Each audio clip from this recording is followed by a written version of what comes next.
Welcome back to another episode of Tastie Dine. Today's recipe is lime-infused gluten-free loaf cake. Make me a cup of coffee while I get you a slice, and let's begin this new challenge. Shall we? Using either a microplane or a grater, zest one lime and juice it, equivalent to a teaspoon each. Now onto the gluten-free flour. I'm using Blossom's baking flour. For the production of the Blossom flour, they have done a well done good job. But when it comes to the recipe, that's probably a flop because my first attempt using their recommended recipe at the back of the packet was highly oily and very liquid. However, this is purely based on my experience. I would love to hear some of your feedback based on your personal experience.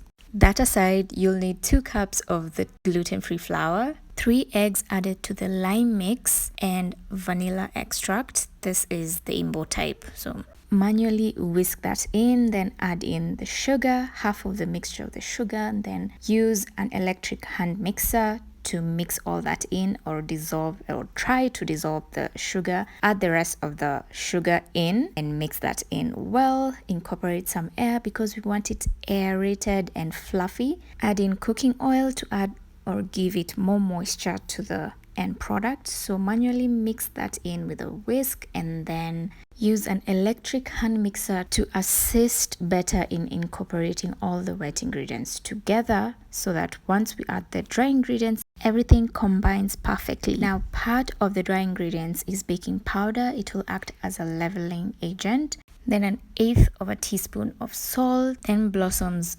gluten-free 2 cups of flour goes into the wet ingredients.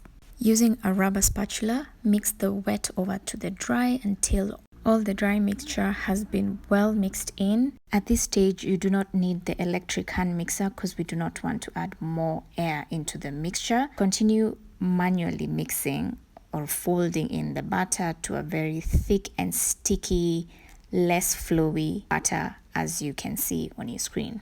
That's what you're looking for. That's the perfect consistency. And just make sure that you don't get any air pockets of flour hidden anywhere. Get your loaf pan ready and prepped. Add in the batter, level it out, and bake it in a preheated oven at 180 degrees Celsius for 35 minutes. I mean, how gorgeous is that? That looks beautiful, with a very subtle crust at the top and very fluffy and moist at the center. I am telling you guys, this is it. This is actually one of my favorite recipes for making wheat bread, but use the same to make this gluten-free loaf cake. You need to try this out. You need to test it out for yourself. First attempt making the recipe at the back of the packet, and then try using my recipe and check if there's any difference. That's what I'm trying to say right now. So as you work on that, I invite every one of you who's watching this to try out this recipe. Also, don't forget to give this video a thumbs up and leave a comment and tell me if you've ever tried using Blossom's recipe at the back of the packet to attempt making any kind of mix or cake or bread, and how did that go. Until next time, see you on the next episode.